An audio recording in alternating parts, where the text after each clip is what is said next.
Technical এবং প্রশাসনিক কারণে দীর্ঘদিন বন্ধ থাকার পর ওমানের শ্রমিক ভিসা পুনরায় চালুর বিষয়ে খুবই ইতিবাচক খবর পাওয়া গেছে। সবশেষ আপডেট অনুযায়ী ওমানের ওয়ার্ক ভিসা খোলার ব্যাপারে যে বিষয়গুলো গুরুত্বপূর্ণ। 1-2 মাসের মধ্যে চালুর আশ্বাস। গত 27 জানুয়ারি 2026 তারিখে সৌদি আরবের রিয়াদে অনুষ্ঠিত এক বৈঠকে ওমানের শ্রমমন্ত্রী আশ্বাস দিয়েছেন যে আগামী 2 মাসের মধ্যে অর্থাৎ মার্চের মধ্যে বাংলাদেশিদের জন্য পুনরায় সব ধরনের ওয়ার্ক ভিসা ইস্যু করা শুরু হবে। 2. কেন ভিসা বন্ধ ছিল? ওমান সরকার জানিয়েছে মূলত সে দেশে থাকা অবৈধ বা আনডকুমেন্টেড নথিপত্রহীন কর্মীদের বৈধ হওয়ার সুযোগ দিতে এবং শ্রমবাজার পুনর্গঠন করতে 2023 সাল থেকে সাময়িকভাবে এই ভিসা বন্ধ রাখা হয়েছিল।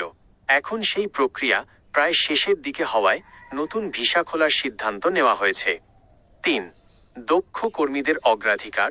ওমান সরকার এখন সাধারণ শ্রমিকের চেয়ে দক্ষ ও আধা দক্ষ কর্মীদের স্কিল্ড ওয়ার্কার্স ওপর বেশি গুরুত্ব দিচ্ছে।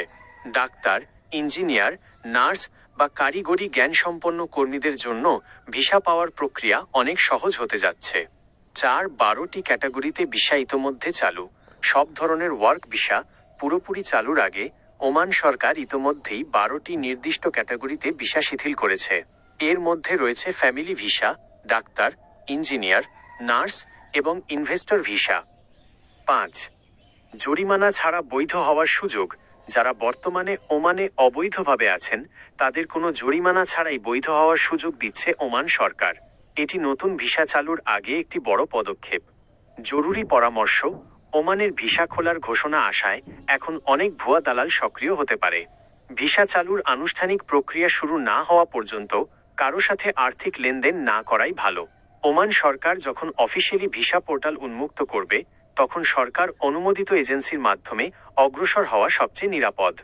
ওমানের ভিসা বা কাজের বেতন সম্পর্কে আরও কিছু জানতে চাইলে আমাকে জিজ্ঞেস করতে পারেন।